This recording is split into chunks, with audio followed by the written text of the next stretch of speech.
Hey guys, welcome back to the shop. This is Zach over at NV Woodwork. So today's project is pretty cool. We're going to be making some faux stained glass panels out of resin. So we're going to copy an actual stained glass panel, and then we'll be able to make as many copies of it as we want with whatever colors and effects with resin.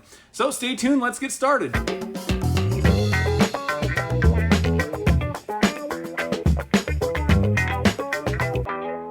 Alright guys, so stained glass panels. This is going to be a really fun project. It's a collaboration between me and Carl Jacobson. He wanted to make a picture frame, one of the stained glass picture frame kind of things, where there's like a stained glass thing in the middle and then a picture frame around the edge.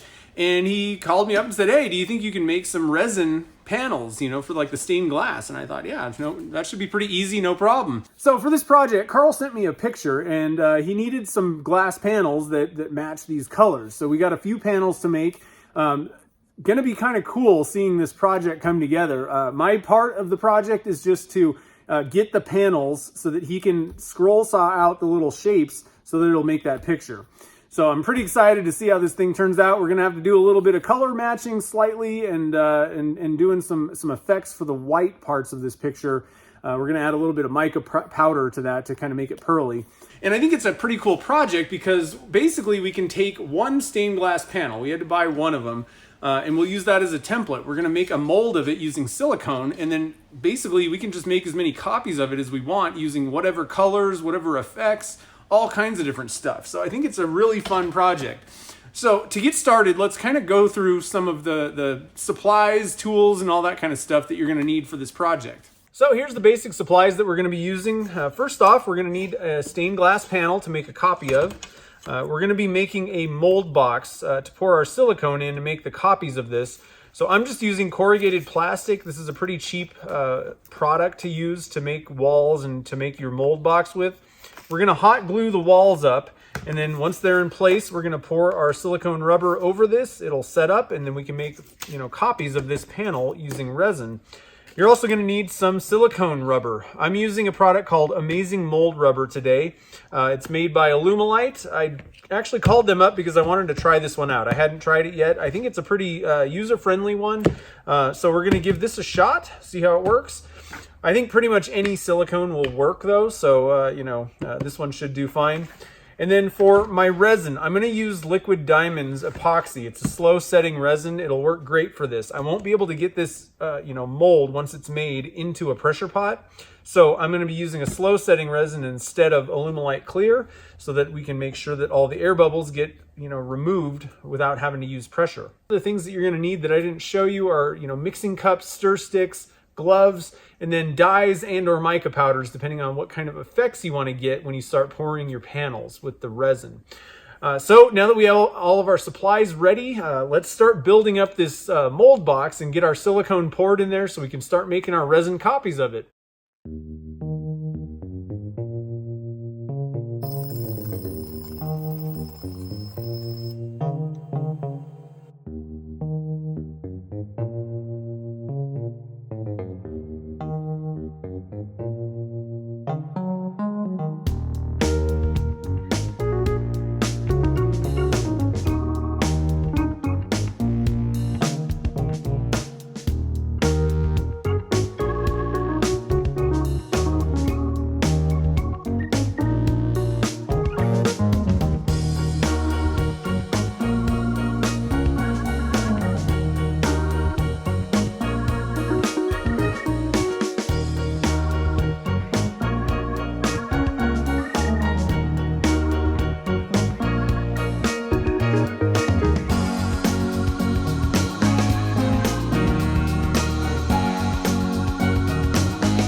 All right, it's silicone mixing time. So today we're going to be using a product called Amazing Mold Rubber. It's an Alumilite product. I actually called them up and asked if they would send some out for this project. I was curious to use it. It's got a pretty short cure time, 2 to 4 hours. In some cases, that may be kind of crucial if you need to get something made quick and done.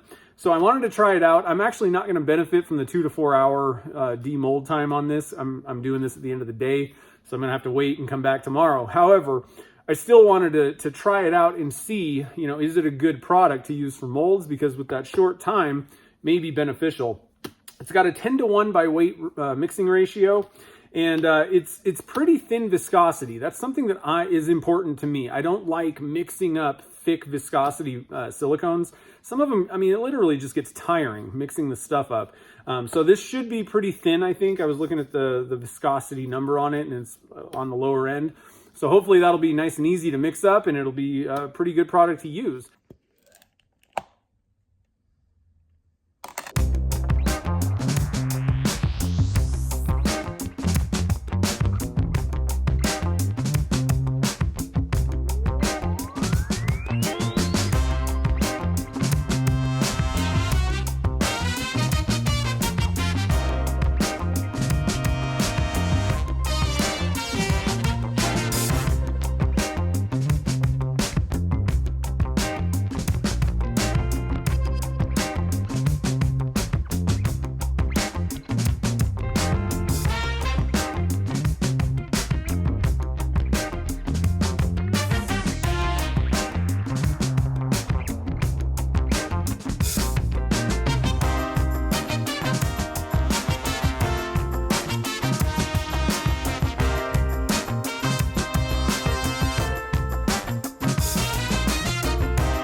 Now all we got to do is wait for this thing to cure up, and then tomorrow when I come back, we'll tear apart the corrugated plastic, and it'll be ready to use. I can't wait to make some panels out of this thing.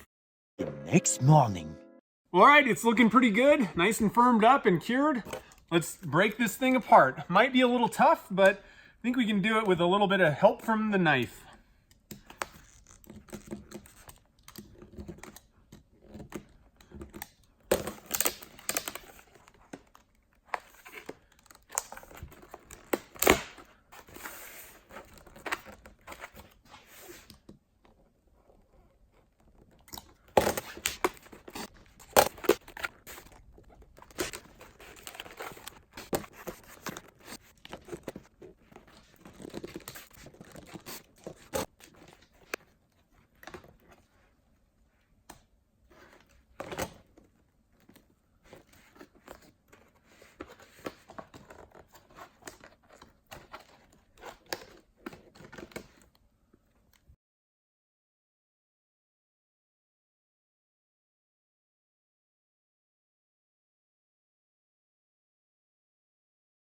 Well, all right, it turned out great. It picked up all the little details from the glass panel that we used to copy it. That's the beauty of silicone molds. It'll pick up all the details from the master.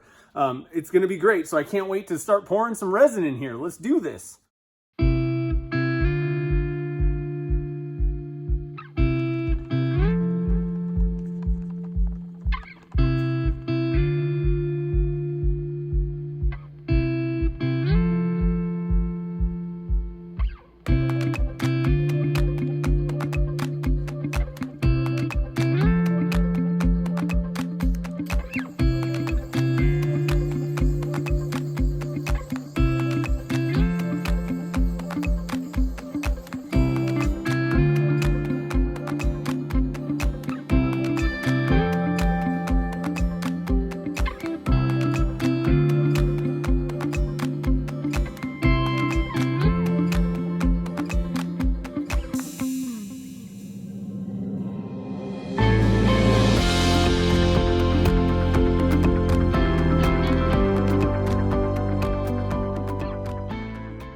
Well, all right, we got our panel. It's looking great. I got the color pretty well, matched to what I was going for, so I'm really happy about that. The texture is awesome.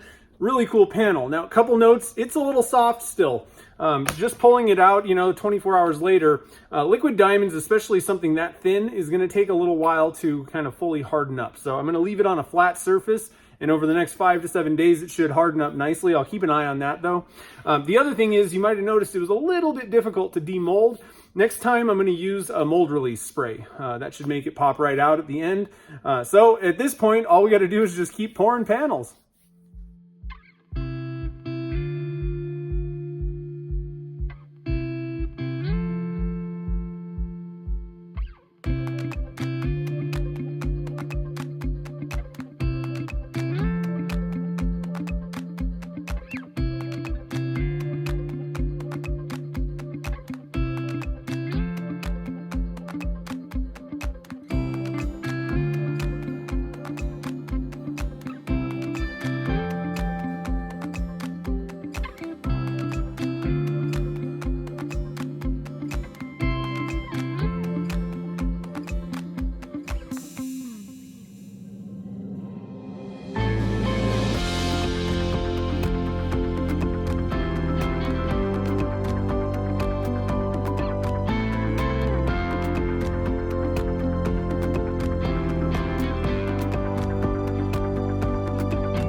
All right, guys, we got our panels all boxed up, ready to head up to Carl. I can't wait to see how this project turns out. This is really fun to make these. It's something that I actually had kind of thought of a while ago and just really didn't have a project, that I really had in my mind. And then Carl asked me about it, so I'm super stoked to have him work his magic on these panels and make something cool.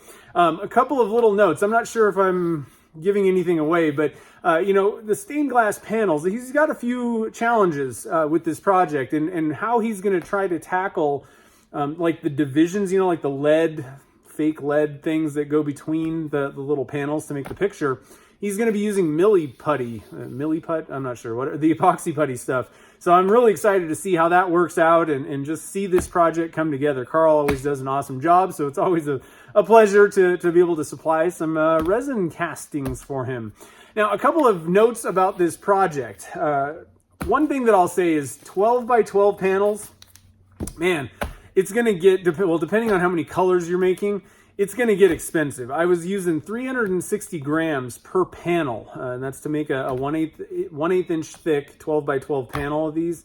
I would probably recommend, unless you're making a gigantic thing, if you're making something a little bit smaller, definitely go for a smaller piece of stained glass to mold. And frankly, you don't even necessarily need to use, silicone to make a mold. I also wanted to kind of point that out. You could just pour, panels in a smaller mold and they would be, flat. You wouldn't have that texture. That's kind of what we were going for and why I decided to use silicone to mold an actual stained glass panel. But, you could just do flat, but I would probably go for smaller ones and that'll make it a little bit easier on the pocketbook, let's say. But I think it's a really cool idea, and there's a lot of things that you can do with this. You can have all the different colors that you wanted. You could add mica powders, like put all kinds of different effects. You could even embed things in the resin for, as part of your picture if you're making a stained glass project. So it's pretty cool, lots of stuff. One other thing that I wanted to mention is I actually ended up making 2 of the kind of white pearl panels. The first one I went really light on the powder, And when it kind of came out, you know, it's only an 1/8 inch thick, and if you kind of hold it up, it didn't really have that pearly effect. So I decided to send him that one and then also make one with a lot more of the powder. I think that I was using, for the powder differences, I think I used about 3/4 teaspoon for that 360 grams. And that was a pretty pearly panel. The other one, I think I used maybe an 1/8. I only used a few scoops of it. So, you know, you might have to kind of play around with how much mica powder, you know, depending on the effect that you want. But for the dyes, for the most part, you know, they're pretty simple. I would say you don't need a lot of dye. The tough thing is going to be getting very specific colors. You might have to do a little bit of testing with that too. So now that you've seen how the panels are made, head over to Carl's channel and check out and see how the stained glass picture, you know, how he does that. It's going to be really awesome. I'm actually really excited to see that too. So head over to Carl's channel. There's a link on the screen here and down in the show notes as well. So if this is your first time on my channel, we do all kinds of resin casting projects, tips and tricks, and experiments around here. So if you're interested in that kind of stuff, definitely hit that subscribe button, and don't forget to hit the little notification bell so you get notified when new videos get posted. And don't forget, I do live streams, resin casting live streams every Friday at 3 p.m. Pacific time. So definitely check that out. And again, subscribe so that you get notified when I go live as well. And if you're thinking about getting into resin casting, but you're not really sure where to begin, check out my ebook, The Beginner's Guide to Resin Casting. It answers all those beginner questions like, what resin should I use? What tools and supplies do I need to get started?